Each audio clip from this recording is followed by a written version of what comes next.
Welcome in the new year with BBC One, and at 6:45, treasures from the past in a new series of the Antiques Roadshow.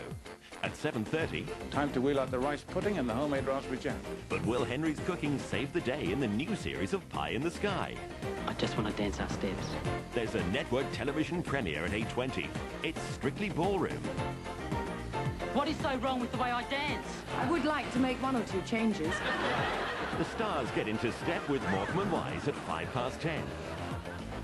And at 11, Angus Deaton and guests see the old year out and welcome the new year in.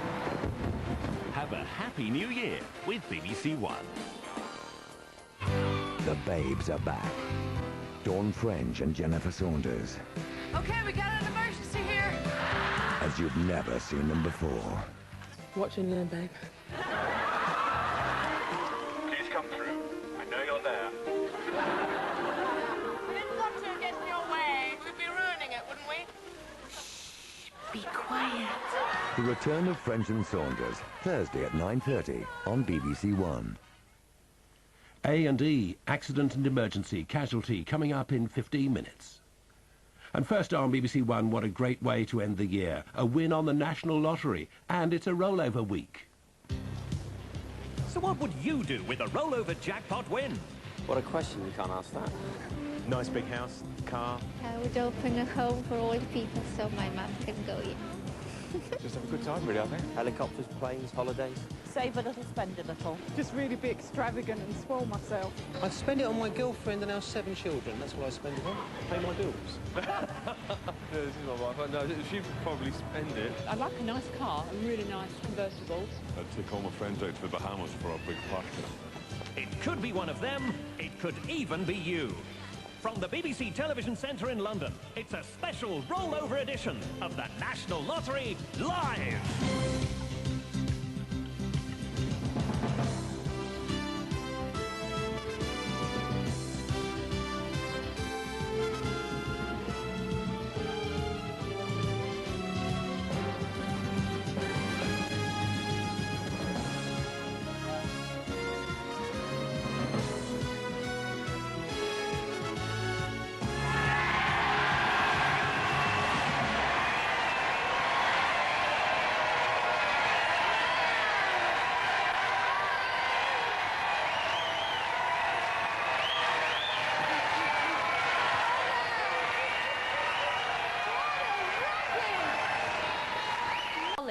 Well, here with the answer is our very own Mystic Meg.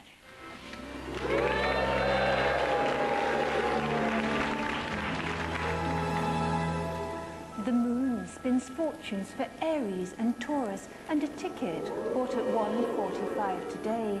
In my crystal ball, I can see the numbers 1 and 8 on a door, and a mother and her daughter both wearing pink and white. A picture of flowers and a pet rabbit are close by. The names Jason and Maureen are important. Cashiers, beauticians, and a dance teacher will be celebrating too.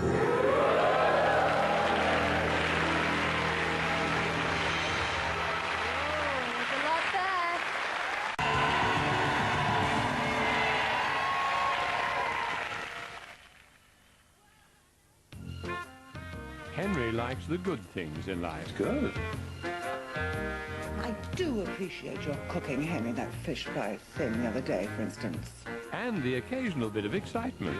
Whose turn is it to say go, go, go? Chief Superintendent Smedley is your area commander. And he tells me you've missed a budget meeting, a strategy meeting, and a management meeting all in the last fortnight. I did try to contact him, sir. But he couldn't come to the phone. He was in a meeting.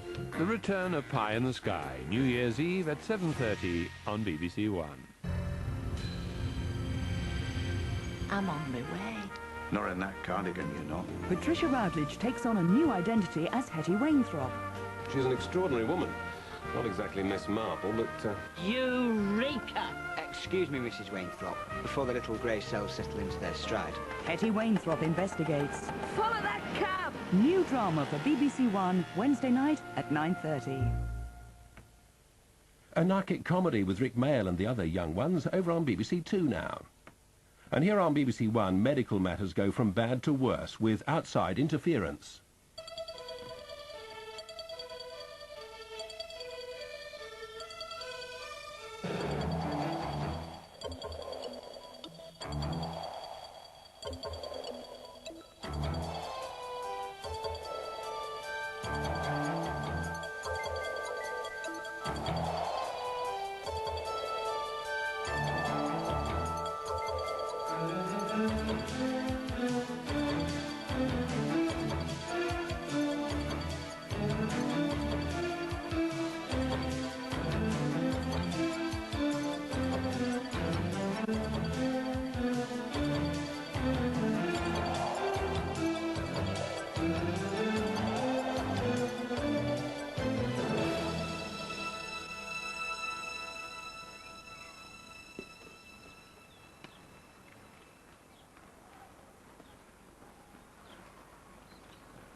The inside story of Holby General and the creation of Casualty is captured in this BBC book, available now from bookshops. Titus, I'm concerned about your cat. He's been making a lot of noise recently. A hazardous job. Jan, can I have you in surgery, please? I've got a dog with a severe intrathoracic hemorrhage. With difficult situations. You, my friend, have got no right to keep him here if I want him back. And tough decisions. Is it cruel to take away his manhood? The Vet. A new series begins Thursday at 8 on BBC One. A bittersweet tale of love and guilt in 20 minutes on BBC One. 2 women, 1 man, big problem. For John Candy in Only the Lonely. The news and sport first on BBC One with Michael Burke. The Prime Minister says he won't be blown off course come hell or high water after the defection of Emma Nicholson. She says the Conservatives should learn to be good losers. The first Muslim refugees return to the Bosnian enclave of Gorazde. And Alex Stewart, back to form, saves the 4th test. The series will now be decided in Cape Town.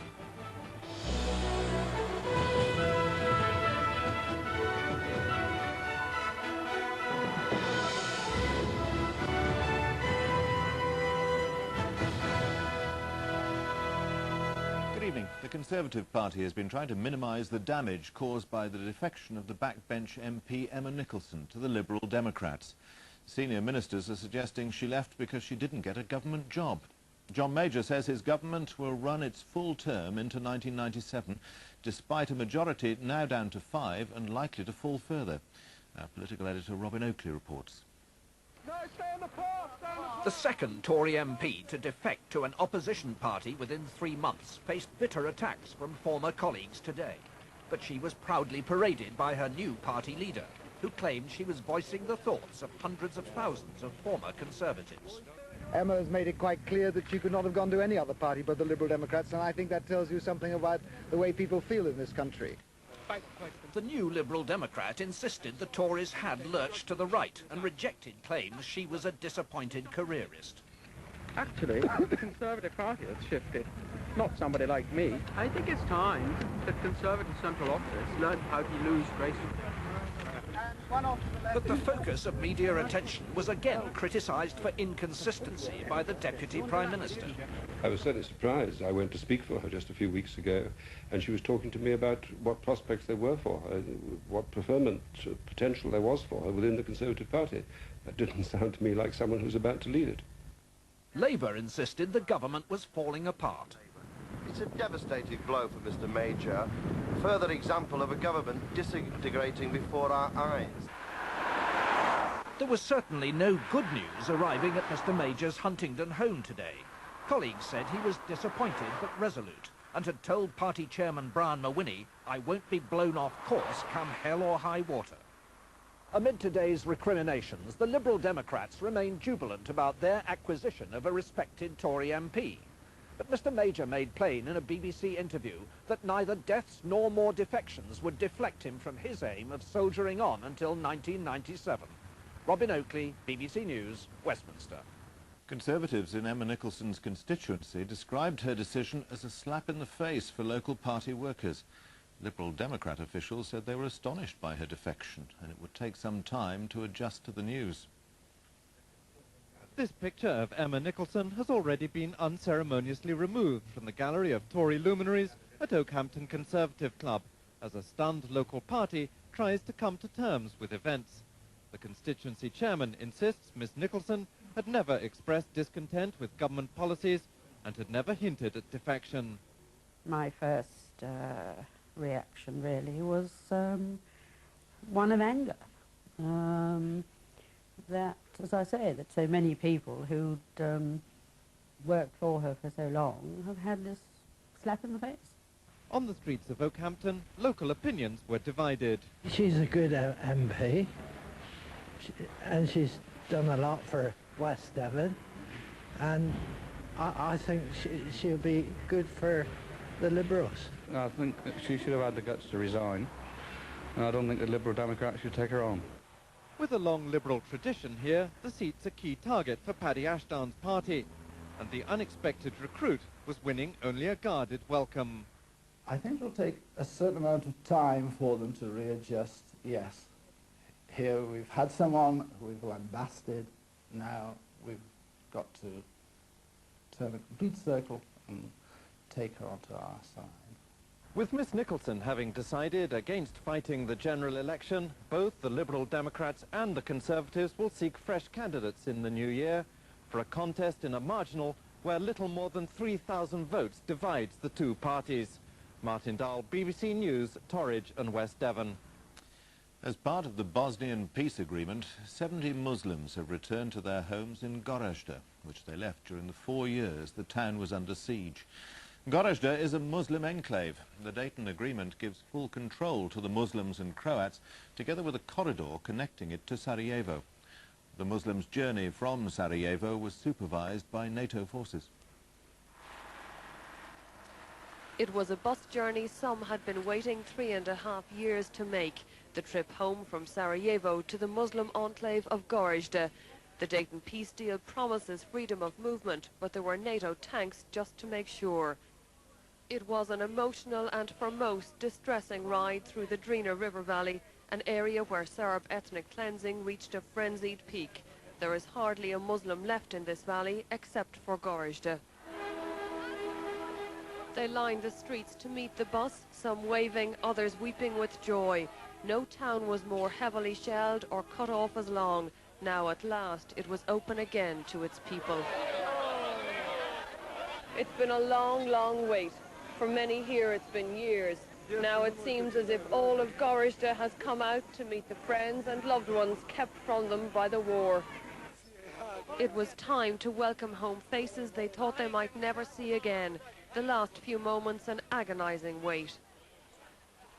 Anissa had come for the son she hadn't seen for 20 months, but others were reunited first.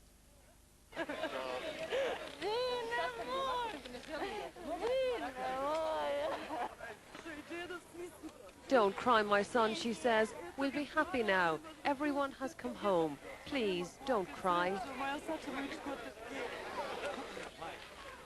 Then at last it was Anissa's turn. Her son Elvir almost the last one off the bus. Having lost an eye fighting with the Bosnian army, his was a hero's welcome. Finally, I'm home in my own town.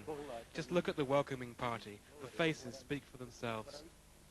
Despite today's rejoicing, Elvir and the others have come back to a town utterly devastated by war. It was like hell. It was like a giant concentration camp. The people were dying on the streets. They were shelling us, killing us with snipers, and starving us to death. For some, today brought more sorrow. The loved ones they expected did not return this time, but for the families of those who did, this will be a happy new year. Orla Gearan, BBC News, Gorazde. American forces in Bosnia have suffered their first casualty. A soldier was seriously hurt when his jeep struck an anti-tank mine north of Tuzla. He suffered internal injuries, but American officials say his condition is stable. President Clinton said mines had always been America's biggest concern in Bosnia. The mission itself, he said, was going well. The father of the murdered French student, Céline Figard, has flown to Britain to help with the police investigation. She was found in a lay-by near Worcester yesterday, more than 80 miles from the Chieveley service area where she'd last been seen alive 11 days ago. She'd been strangled. Police are continuing to search the area where the naked body of the 19-year-old French student was discovered. A post-mortem examination has revealed she was strangled and had received serious head injuries. Detectives leading the murder investigation say her body was probably moved to the roadside field in Worcestershire only the day before it was discovered. There was an indication that the body may have only been in the field for a relatively short period of time, maybe up to 24 hours. But the view was that Céline had been dead for many days, at least 4 or 5. Detectives now hope an extensive poster campaign will help them trace the lorry driver Céline Figard apparently accepted a lift from when she was last seen. He's in his 30s with ginger hair and a beard and was driving a white Mercedes lorry with a refrigerated trailer like this one. Céline Figard was seen getting into the cab of the lorry here at Chieveley service station on the M4.